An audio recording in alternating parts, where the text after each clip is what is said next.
Hi everybody and welcome to another piano video here at Merriam Pianos. In this video we're going to be addressing the question, how to choose the best digital piano for a beginner. I will qualify all of this by saying that this is a very subjective topic and it's going to differ a little bit based on your son or daughter's learning style, or of course your personal preference in terms of the look of the instrument or the tone of the instrument. But I do hope that these opinions and these perspectives can help you to guide your research and lead you to a really satisfying purchase. My background is as a piano player, as an educator, and of course I've been in the piano industry itself for about 15 years, and I've had literally hundreds of conversations with parents that start out with that question: how do I know what to choose for a beginner? And so I have sort of gathered a lot of that feedback and I'm going to try and pass it along to you today. So as a piano player, one of the things that cannot be changed once you buy an instrument is the feel. And so my very first piece of advice is that buy an instrument that has the best feel, either that your son or daughter really enjoys playing on, or if you're working with a teacher possibly to help you, to give you some expert advice if you yourself don't have any experience with pianos. That's what I would say is you can, with MIDI and Bluetooth connections, you can always extend a keyboard's functionality with other apps. If it doesn't have the speakers you want, you can always put it through an amplifier. If it doesn't have the right music stand, there's virtually anything you can do to sort of work around shortcomings in any other area, but you cannot change the action. Once you buy the instrument, the action is what it is. When I'm talking about the action, of course, I'm referring to the feel of those 88 notes and how it responds, or the sensors, and how it kind of interprets what you're doing and turning that into sound. So the whole responsiveness of the instrument.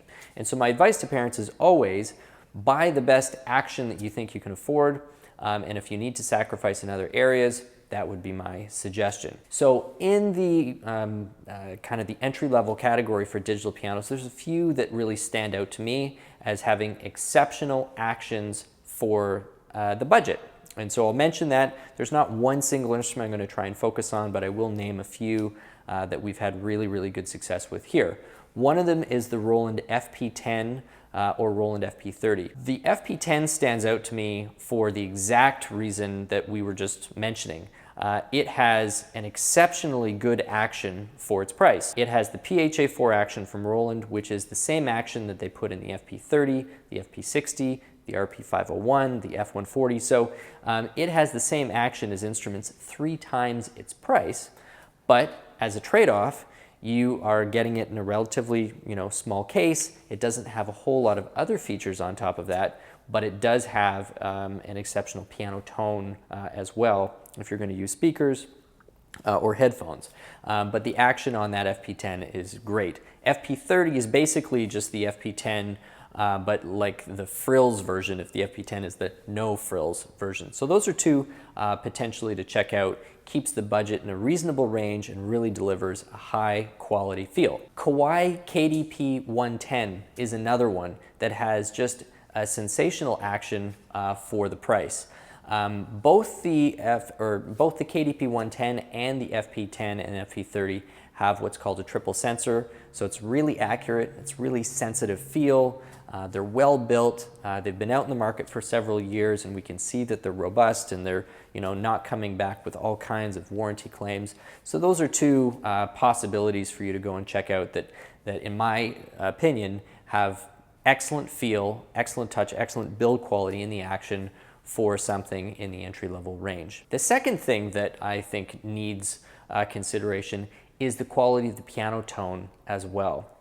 Because yes, you have some of these models with all kinds of features, and you can hook it up to your tablets, and you can do this and you can do that.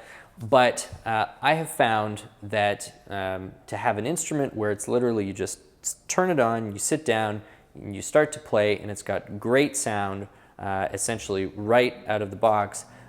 just leads to a more engaging experience, and there are fewer barriers, there are fewer steps to go through to just sit down and start making music, whether it's for fun or if you're a student, you're just having to sit down and crunch out 15, 20, 30 minutes worth of practicing. And so getting something that has a really great piano tone that you enjoy is also excellent. Now, there's less agreement out there, or I should say there are fewer ways in which to objectively say that one piano tone is better than another piano tone. So you're just gonna have to get out there and compare some of them side by side.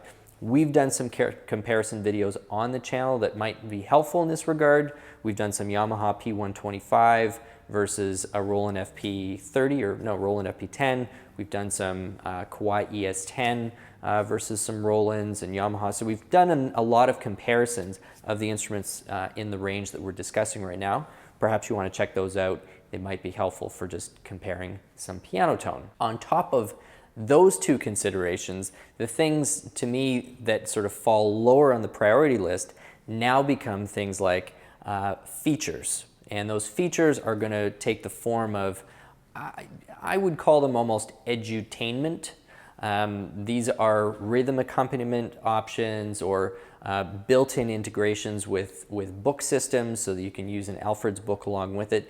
These are conveniences, and these are kind of enhancements to the playing experience, which to the right student and the right player absolutely can be worth it. But in my view, if you were buying it for a beginner who is going to be working with a teacher, I would never sacrifice action and piano tone for some of those other features. There are going to be players out there, and there are going to be teachers and parents out there who will disagree with that, and I totally appreciate that, totally respect that. My opinion is coming from the place of a pianist and somebody who's worked with younger students before, and that's just what I think is a really important thing to focus on. So some of those features that I'm talking about that would be a lower priority for me, I already mentioned the rhythm accompaniments.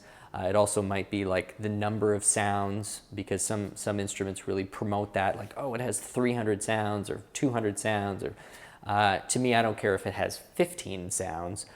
If the sounds that are on there are high quality, that's important to me. The fourth thing really would be kind of cabinet style and whether it needs to be portable or not portable. If you don't need the instrument to be portable, I would highly advise getting a cabinet which is sturdy, which isn't very wobbly, and is going to feel substantial. If you get an instrument that's portable and it's sort of feeling like it's loose or the stand is a little bit tippy, it's going to feel like a toy, and in my experience, it's something that kind of gets treated, even if it's subconsciously, kind of gets treated less seriously than an instrument that's sitting in the house that physically has a more dominating presence. I have not done scientific research on this, so this is totally anecdotal, but I have noticed it in a number of family situations where I was working with the parents, and this was the feedback, is when they went to a more substantial instrument, they just noticed that there was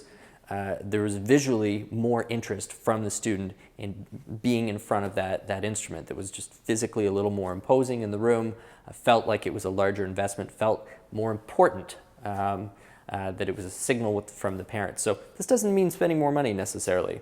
I would just say if it doesn't have to be portable, make sure that it looks official. It looks like a real instrument. It doesn't look like a toy or doesn't look like something that's temporary. So in addition to the earlier models I mentioned, here's a few more that you might want to put on your list. I've played them and they're definitely worth a consideration, whether or not they're at the top of your list or not. So that would be the Yamaha P125. I think delivers a good value. I also think that the Casio PX 160 and the new 1000 model, what is it, the PSX 1000? Don't know if I got that quite right, but somebody can correct me. I think Casio delivers a pretty good value as well. So make sure that you get out there and test them out. Kawai in 2019 still producing the ES110, which I know there's a big fan base for that instrument that would argue heartily that it has the best piano tone and action for sort of an entry-level price point. So continue to do some reading and get in front of as many as you can, But like I said at the beginning of the video, I hope that these observations help you to make a more informed decision. If it is the first time to the channel, we'd really appreciate it if you did subscribe. It'll help you stay up to date with all things piano. So thank you so much for watching. We hope to see you back for another video. My name is Stu Harrison. You've been watching Merriam Pianos. Have a great day.